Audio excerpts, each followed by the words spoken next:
Hello, and welcome to Sports by Compian. My name, of course, is Stephen Compian, and I am joined here by my co-host in person, no less. Look at this, Daniel. We promised it, and now it has come to fruition. Daniel Gill is here in studio, in the flesh. and possibly the only one, or one of the only ones that we will record here in the Elm Street studio as we are moving on, which is why this place looks even nastier than it normally does. But we are joined here first by our fight companion expert, fucking champion of the show, Christopher Compian himself. Chris, how are you today, sir? Fantastic. Any better, I couldn't stand it. We're doing just great over here. That's just splendid. And now I would get into that the Rockford Ravens just hosted Whorefest this past weekend. Daniel here got to have some excellent game time, and we would get into all of that, Chris. But your boy wasn't there, and frankly, the FOMO is too much for me to handle, even for Daniel to cover it briefly. He discussed some success, but we will briefly talk to Daniel here about this. Daniel, what did you think about the whole Whorefest experience? Fumbles? I wasn't there. I had to do some other stuff, but Daniel was there. How was the Whorefest vibe overall? You do fumbles? How dare you? No, I mean, it was great. It was nice to get back out there. We played since we went to Scotland. Oh, wow. So, it was good to catch up with some old friends. I recommend if you're anywhere in the country, the last weekend of every July, they host it. So next year's the 26th to the 28th. We had 127 players registered, which I believe was one of the largest ones they've had in a while. So people came from all over the country to come check this out. So see you next year. See you next year. Get excited. Today, ladies and gentlemen, UFC 191 just took place. 291. 291, of course. Anyway, just took place. There's awesome highlights we're going to be discussing with our boy Christopher here. Of course, the exciting semi-final conclusion of Indoor Football League has taken place. We know now who will be in the finals. Who will take home the championship, Christopher? Only we will know, baby. Or at least we can speculate on it. Anyway, let's hop right into it, as the kids say. So, Chris, Justin Gaethje, Dustin Poirier. This is the second encounter between these gentlemen? Or is it the first? Yes. This was absolutely fantastic. Even though it lasted less than 2 rounds, like, the first round was exactly what we expected from this fight. 2 absolute stand-up savages, standing and delivering. It was beautiful. It was good stuff. It was high-level MMA kickboxing. No one was looking for any takedowns. Poirier pretty much opened up Gaethje's eyebrow with a nice right hand, and that was mostly the main damage of that first round. And then what was cool is it going to the corner between rounds, like Dustin's corner was all like, alright dude, so like you gotta do this and then and like you're fucking up here and there. Dude, Justin's corner was like, bro, you're doing great. It's fantastic. We love it. You're doing good shit. Here, you want some water? You're doing great stuff. So funny, dude. Anyway, so we go up there, second round, and every second round, Gaethje, like, puts in, like, the jab, and then, like, brings in the head kick right behind it. And, Poirier, dude, it was frankly some fairly amateur shit. Like, he almost half leaned into the kick. He didn't block it well, like you're supposed to block with, like, your shit glued to your head, so you're not getting secondary slapped. Austin got second slapped. Like, his hand got hit, and then he got hit by his own arm. But anyway, that was the side the knee connecting to his dome. So yeah, that was an absolutely fantastically set up head kick. Dude, you just gotta turn off that background because it is crazy right now. Yeah. Have you knocked the camera over? Oh, okay, yeah, now you're back. Okay. We're still going here. It's okay. Yeah, You look great. Working with a stack of some random items, which isn't really working out too well for me. On the bright side, your Hawaiian looks awesome. So I'm sorry about that. But anyway, yeah, it was. just fed him just a It's nasty well set kick, up huh? head kick, and it was absolutely fabulously delivered. Fabulous. And yeah, man, like Dustin knows better than to get caught with that kind of shit. It was kind of surprising. Huh. And really, it puts them at one win apiece. So it sets us up for a lovely little trilogy with these two gentlemen. You know, Oh, like, nice. goddamn it, well, I'll fucking pay to see this again. Like, Sure. these two dudes are pure money. Sure. And, like, that first round was absolutely prime MMA, dude. Like, you could sell that shit. Nice. High level MMA in that that first was fight. interesting. And also, the BMF belt is funny.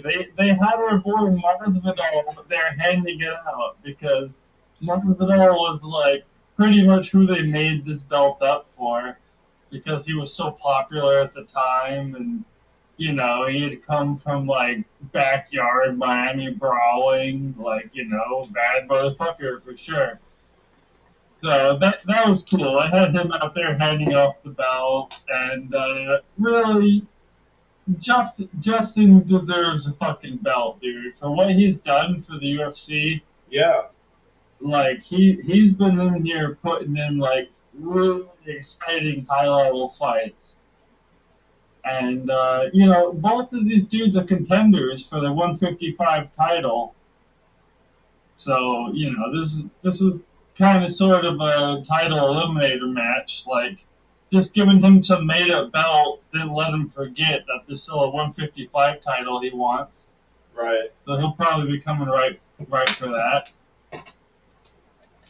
But yeah, it was nice. It was some good UFC production. Excellent. They put together an extra little fanfare around an extra little made up belt. Like, it's all good stuff, man. It works out for everyone. We're all happy about it. Absolutely. That's a win. Yeah, exactly. Win for the UFC. Fucking Justin puts in a fucking high-level finish. We give him a belt for it. It's all lovely stuff. We love it.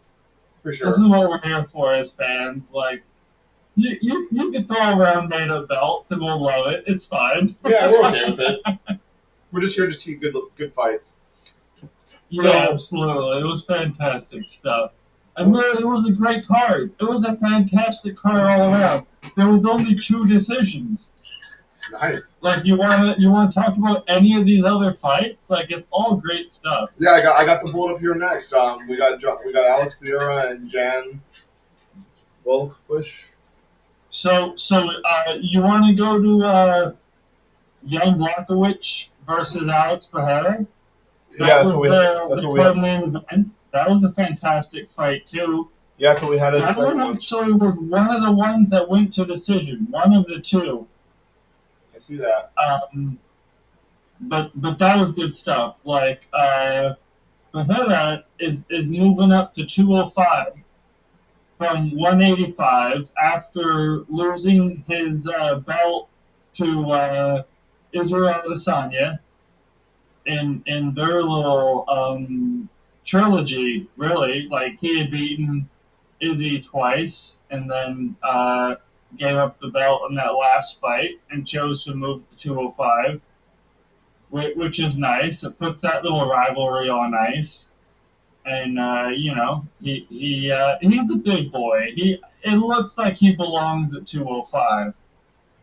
Anyway, so the first round, Jan does the smart thing and goes for the wrestling, gets on top of him, because obviously Alex is a savage kickboxer. He's an absolute beast on the feet. And Jan is known for Polish power and all, but that's like MMA power. That's like the heavy 1-2 shots, you know, as you're like careful about the takedown. It's like, it's different than kickboxing and stuff. So anyway, he does the smart thing and like gets on top of him for the first round and kind of smothers him, trying to get a rear naked choke. And Alex survives. Alex does well. Like, you know, no one expects him to have that much of a ground game. They're all like, oh, he's a kickboxer, you know, bring him down, that'll be his weakness. But he survives. And he turns the tide in the second round. You know, he does enough of his own stuff. Jan actually accepts some of the stand-up. And obviously, he blew his wad in the first round, trying to finish it and choke him out. Yeah, that's what I heard Alex saying. He's really tired. Yeah. Is this Alex's first fight since getting out of jail, or Chris? Is this Alex's first fight since getting out of jail, or has he done it since? He hasn't fought in a while, actually. So yeah, maybe this was his first since getting out. Wait, Young getting out of jail? No, Alex wasn't he in jail for like beating up some dude who like attacked his daughter or something? No. Are you talking about Cain Velasquez? Oh, sorry. Yeah, no. Alex hasn't been involved in jail. Whoops.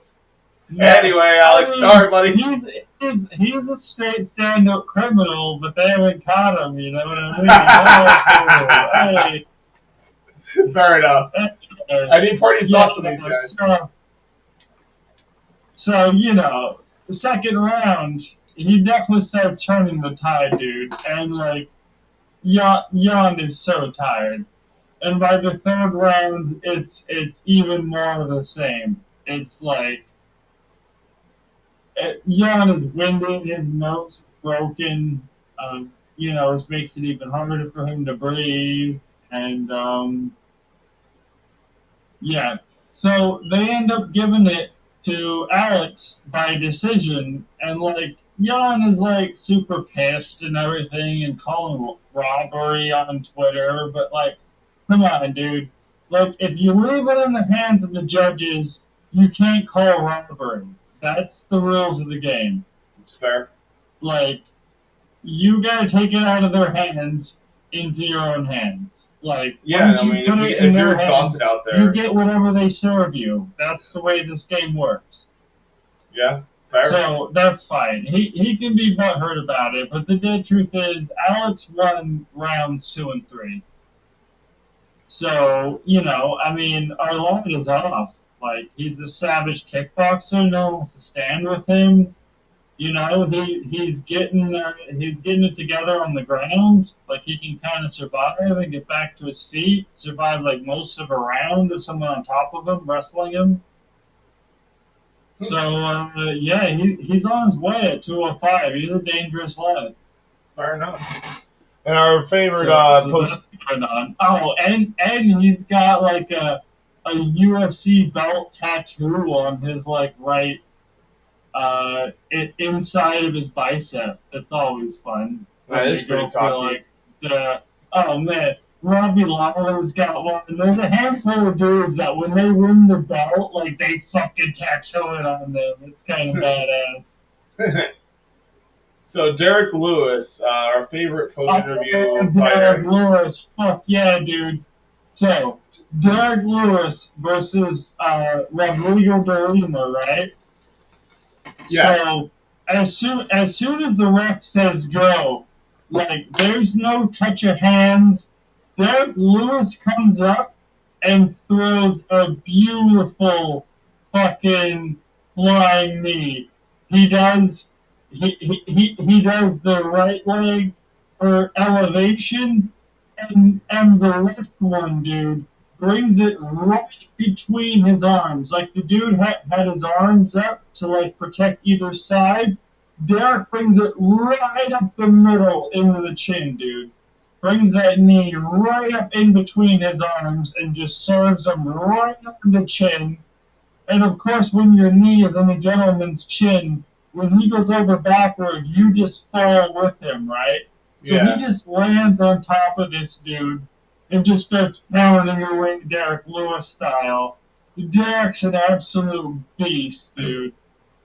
Oh man, and he just starts smashing on this dude, and he turns over to try to protect, but like when you're hurt and Derek Lewis is on top of you, just throwing hands, it just gets worse. It's a bad day, huh? Bad. It looks like a really bad day. Yeah, You catch a flying knee and then they're just on you? Just, and like Derek is such a madman, dude. He like pulls off his shorts right away. Yeah, he like pulls off his shorts and he's wearing like some kind of like boxers over his top kind of underwear, and he's pulling off his gloves and throwing his gloves into the crowd, which I thought was really cool, dude. Like if you're at the event and you just cut a glove Derek Lewis knocked a motherfucker out with, that'd be cool as fuck, right? For sure. Yeah, so that was neat. Like Derek's an entertainer. He's a real funny dude. He's shouting out like, yo, shout out to my wife. I'm like, Fia, come home and rearrange those guts. Get ready, girl. Like, he's just a fellow savage, bro. He's fucking awesome. Oh, wow. So you got Derek Lewis out here doing Derek Lewis stuff. Good for him. He's awesome. He's the best. Cool. So our boy Tony Ferguson got back into the ring. Yeah, he's like putting his shorts back on in the ring. Like, the dude's a total savage. Love it. So Tony Ferguson versus Bobby Green. I think I saw that was like a late submission, right? So, dude, Tony Ferguson, he came up to one of the earlier Ultimate Fighters. I forget which one, but it was a while ago, man. He's around a minute. And Tony Ferguson is like, dude, he's like one of those dudes like took a few extra hammers in the forge. Like, he's a hard dude. He's an absolute animal. And so it was clear from the beginning that Bobby Green had him on the striking, but he just kept coming forward like Terminator style. Like, Bobby would be like cracking him in the face, dude, and it was just like minimal reaction, just like ever forward, just like, yeah, no, it doesn't matter, you just gave me a 5-piece to the face, I'm coming right at you anyway. It was nuts, dude, and it was this for like basically 3 rounds. Finally, Bobby knocks him down and ends up on top of him and gives him the head and arm choke with 5 seconds left in the fight, dude. He finished him off 5 seconds short of the end of the 3rd round. Wow. And this was him putting a fucking ass whooping on this fucking dude. Like, Tony Ferguson is hard as nails, bro. Like, he's as tough as they come. But, dude, this is his 6th loss in a row. Oof. Like, it's tough, because at one point, Ferguson held the title. Like, Ferguson was fucking unstoppable, dude. And now he's on a 6-fight losing streak. Like, it's kind of over for him. And, dude, it was all so obvious in this fight. Like, his toughness is just so there, dude. And his heart is just, he's got so much heart. Like, he's always coming forward. He's going to go out on his shield. But, fuck, bro. Like, he's given everyone a chance to put him out on his shield. Yeah, it sounds like people are putting him out on his shield.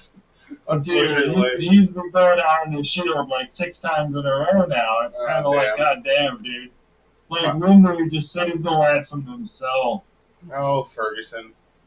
Well, before we get to the prelims, last one was Kevin Holloway pulls out a win against Michael. Oh, yeah, that was good stuff, dude. So, Kevin Holland, bro, he's got an incredible fucking build for a fighter. Like, he's all long and thin and just like fucking hard as fuck, dude. Like, he's got a great build. You know, like, he's all limbs. So he goes in there against Michael Chiesa, and Chiesa's an absolute great fighter. He also won one of the Ultimate Fighters. I forget which. It'd be great if I had that. But, yeah, so Chiesa's a fucking phenomenal grappler. And he's been out for a year, though. He's been inactive, I think, through injury or something or other like that. Oh, okay. But yeah, so he's coming back after a long layoff, and Kevin Holland has been keeping busy. Kevin Holland's a busy boy. Been taking a lot of fights, has he? And yeah, dude. So the first round, I think it was the first round, he subbed him out. Yeah. You know, it was pretty obvious. Like, Kevin was controlling the center of the octagon, and Chiesa was, like, mostly just, like, dodging shots on the outside until he got caught with, like, some rough stuff because Kevin's got, like, a nasty range on him. It's ridiculous. Anyway, yeah, it was pretty much a club and sub. Knocked him down. And then got him in the darts. Dude, like, that shit must have been tight as shit because, like I said, Chiesa's a good jiu-jitsu guy, and, you know, that happened. But Kevin Holland's a black belt. I think that's little known because he likes to stand up. Oh. You know, he likes to stand up and talk to motherfuckers while he kickboxes, but he's a jiu-jitsu black belt, and he showed it. He got himself a nice darce. Damn, dude, this guy looks dangerous. Just looking at him, he looks scary. Fuck, dude. First round, dude. He's a scary motherfucker. Yeah, for sure. Any of these prelims you might want to mention? Oh, the girls' fight was nice, dude. Yeah? Miranda Maverick versus the Brazilian girl. Here we go. Yeah, I got it. Yeah. So, who won that one? I don't know whose favor was that. Miranda Maverick submitted her in the second round, which the Brazilian girl had some nice ink, dude. She had like this like sick tiger on her right arm, nice.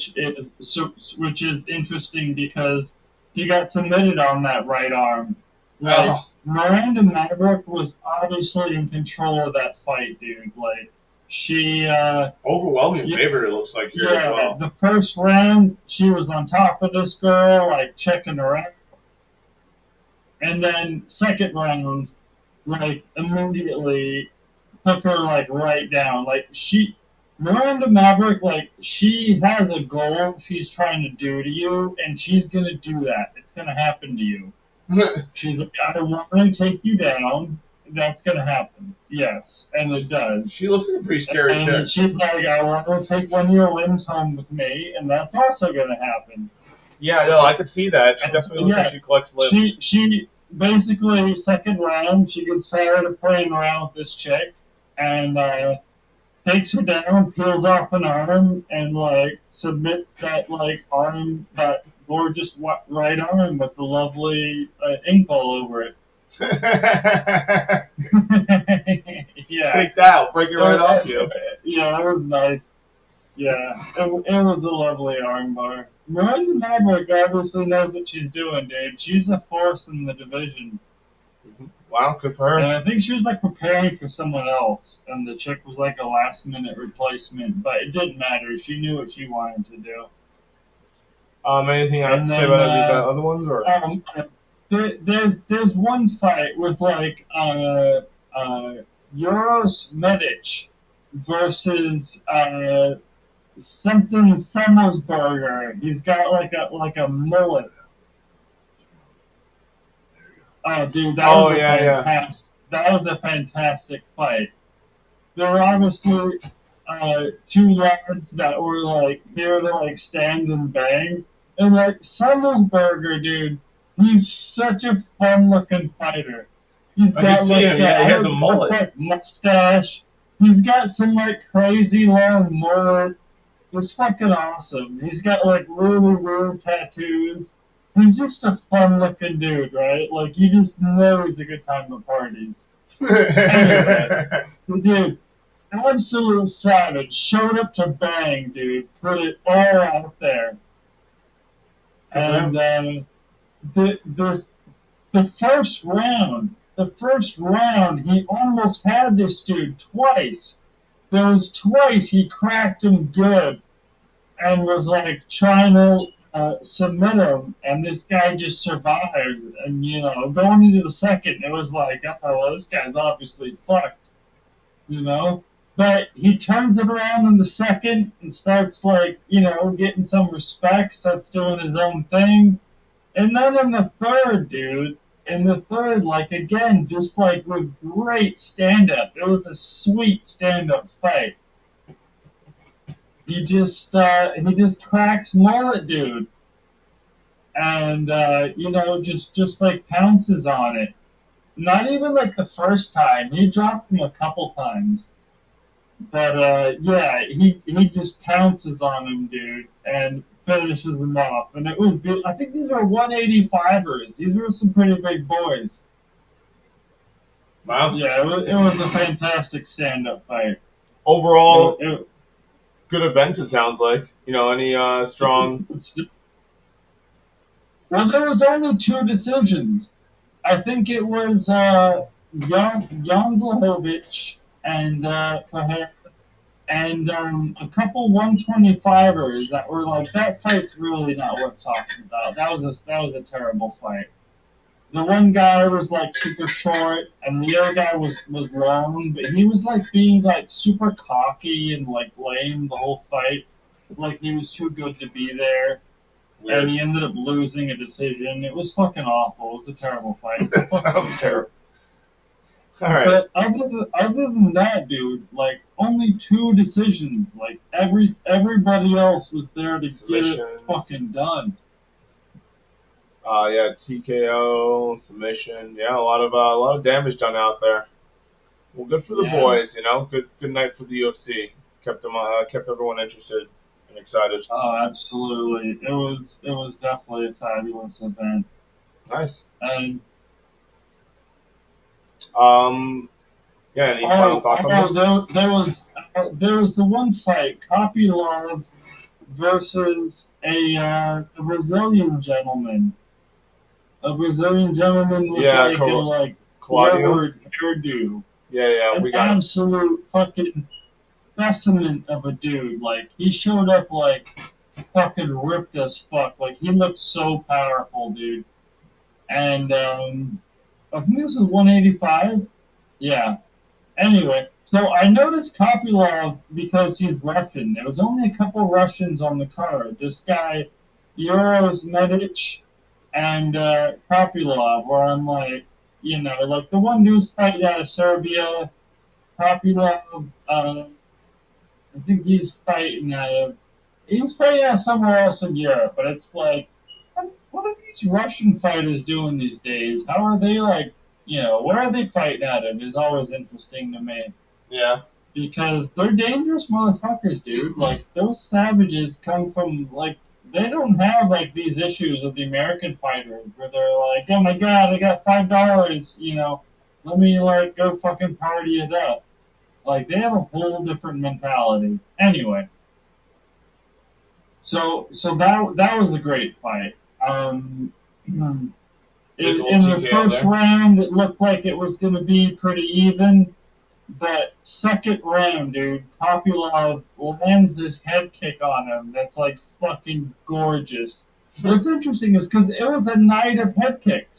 Yeah. That was like the little like maybe Kopylov started it up and then Derek saw it. The main event head kick. Yeah. Dude lands this gorgeous head kick on the guy, sits him down. The guy was looking off to the side like he was looking for his mom in the stands. He was like, what happened? And, of course he came in to serve him yet more head trauma and the ref stopped. Oh, no. But, yeah, no, it was a fantastic head kick. A big action figure of a savage dude, right? Just gets sat down by a well-placed shin. Well, good for him. That's what MMA is all about, man. Love to hear it. I think I've heard of Jake Matthews, too. Good win for him against Darius, huh? Got a submission on Darius? Yep. Well, just to go ahead and wrap that up then, good old event for UFC. Dan, any final words or thoughts here about this event? No, I mean, like I said, good to see Derek Lewis back in. Always love what he does because he's just a wild man. Yeah, he is. Yeah. Yeah. He might, so now, Dustin and Justin, they're now 1-1. So they're set for a beautiful trilogy, and dude, those guys could fight 10 times, and the fans would show up for it. They're just those kind of dudes. Yeah. So we could easily be headed for a trilogy because MMA loves trilogies. I like it. But even besides that, Gagey might be next for the title. He might take on Islam Makhachev. That could happen because the BMF belt is just like a whatever belt. It's not like you're the baddest motherfucker at 155. So there's still that. Nice. Well, yeah, I was pulling for Dustin, but yeah, I like AG too. So good win for them. Good event for the UFC. Let's talk a little bit about some arena football, eh? So we had arena football, sir. Those conference championships took place just last weekend, Chris. Absolutely. And whenever there's football that takes place, Sports by Compian, we like to be there and we like to think about it. We like to talk about it. We like to cover some highlights if we can, or at least talk about the score. Football, damn it. We're here for this kind of stuff. You know it. Foosball, as some would say.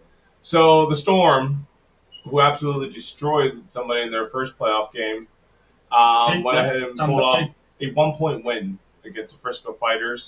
Who did we say was the Frisco Fighters quarterback? Did you say it was Cardell Jones? No, that was Frisco Fighters. I feel like I heard airplanes. the Frisco Fighters quarterback was somebody I actually recognized. Maybe not. Anyway, so that one was super close. 1-point game there. Absolute shootout. I mean, these both games were. Yeah, but I mean, this other one. Being beaten by 1 point, dude. Yeah, that's like being ruled out by a decision. Yeah, it's pretty much like that. Yeah.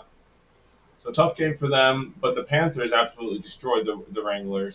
Yeah, that's who. Oh my God, 68 points is so much. We picked the Panthers to win that. Yeah. See, dude, this is why people should tune into Sports by Compian. We're so and knowledgeable as well. About stuff in general. That's why people should subscribe so they can stay up to date. In general, producing content about indoor football, UFC, NFL. You name it, we got it. For real. We're just knowledgeable about the stuff. So knowledgeable. How we roll. It's kind of crazy, honestly. It's fantastic, really, to be this knowledgeable. It really is. And I've actually sent out some emails to some people just letting them know about how knowledgeable we are. It's just great. It's so really great. Good stuff. But anyway, the final is set, dude. It's going to be the Storm versus the Panthers. Now, Dan has mentioned this Panthers team is a newer addition. Yeah. 18, 19 you said? I think it's the third or fourth year, maybe. Okay. Either way. And last year they were 1-15. And now they look like they're the favorites to win the championship, right? Is that fair to say? I think that they could be favorites to win the championship this year, but because Frisco is kind of the favorite, I think, in the East. Okay. Because they were 14-2. Oh wow! All right. So loan center, I've never heard of those fucking guys. What are they doing? Are they out here loaning dollars? Who? The Dollar Loan Center, IFL. That's the name of the arena. Oh, that's the arena. Yeah, it's they're playing in Tacos Insurance. Yeah. Get out of here! This is serious stuff. This is indoor the Football League, okay, Chris? Do you know Kurt Warner came from the Indoor Football League, Chris? All right, put some respect on that name. Yeah, put some respect on it. Let's at least be the yen loan center, fuckers. Loan me shit in yen. Chris, I know you're very knowledgeable about this Indoor Football League, and you respect it, so we're going to go to you first. Who do you think is taking home this game? Is it going to be the Panthers, who were 1-5 last season, dominated the West, dominated their conference title, they're looking like the favorites now, or will it be the Fall Storm, as they battled and destroyed the favorite from the East to be here, Chris? Who will it be? And what pants will you be wearing when it takes place? It's for sure going to be the Bay Area Panthers, most definitely. And I say this from my wealth of knowledge about both teams. Absolutely. Because obviously I'm very wealthy in knowledge. I believe it. Sport. I'm going to just stick with that because... Super wealthy, yep, I know all about this stuff. And I'm saying Bay Area Panthers. And not just because I'm pulling it out of my ass, because I think it's a cooler name than, like, Sioux Falls. Yeah, it's weird. Like, what the... Sioux Falls is totally lame. But, like, you know what's even lamer, though? Is, like, to say at... Sioux Falls, you should totally kick rocks. Right, but also, like, just to add on to that, like... I'm also saying that just because the Bay Area Panthers are cooler, so that, you know, from their wealth of knowledge that they're a superior team.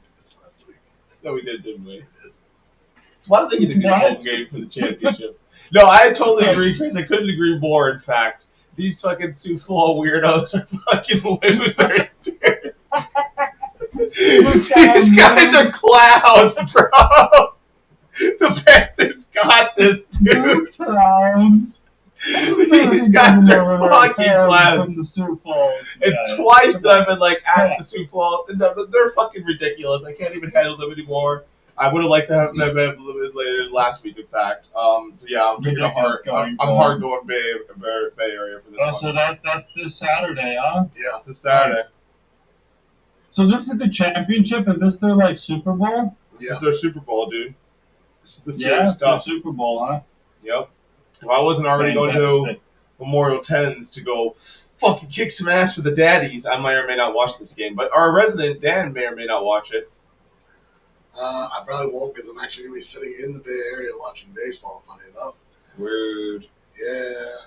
So the IFL, is this where they play in a dome? Or how does this one work? Is this where they play in lingerie?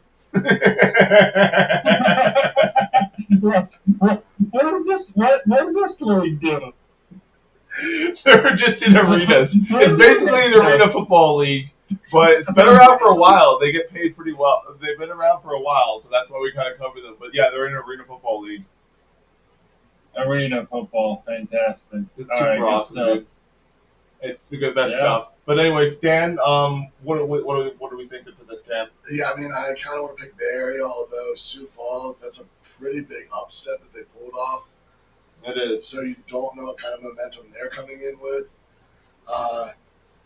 But Bay Area is just, their offense is good, so I still want to pick Bay Area, but don't be surprised if Sioux Falls rolls again. Oh, yeah. I guess we'll see if the Sioux Falls defense can figure their lives out. It's you would think these D-lines could get more pressure because it's only 3-on-3, but dude, that quarterback gets it out so fast. The whole thing is so fast, like way faster than probably than NFL plays. There's just not much time to get to these quarterbacks coming from experience. Plus, a lot of them are like these crazy athletic quarterbacks. So even when you do get in there, they're gonna like run around, dance around, do a bunch of weird shit, and then just chuck it downfield. It's very disrespectful, Chris. The defenders everywhere. So fast. So fast. So disrespectful. Now, as we exit from this episode of Sports by Compian, where we have covered UFC 292, 291. We have covered the Sioux Falls success and their probably eventual failure to the superior Panthers team. We have explained to Chris failure. We've explained to Chris what indoor football is. Who you are in life, it'll come to eventual failure.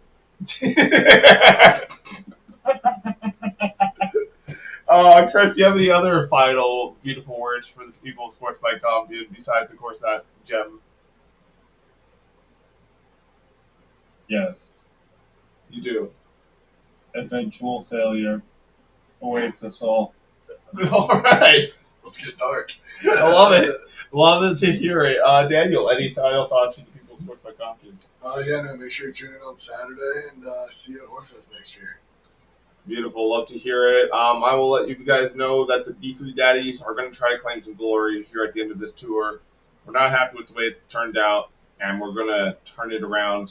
So if you're in a position in life where you have won maybe 3 games and lost like 11, just know that you got this weekend too. There's always a chance to turn it around, but you may eventually fail, as Chris says. So anyway, Sports by Compian, out!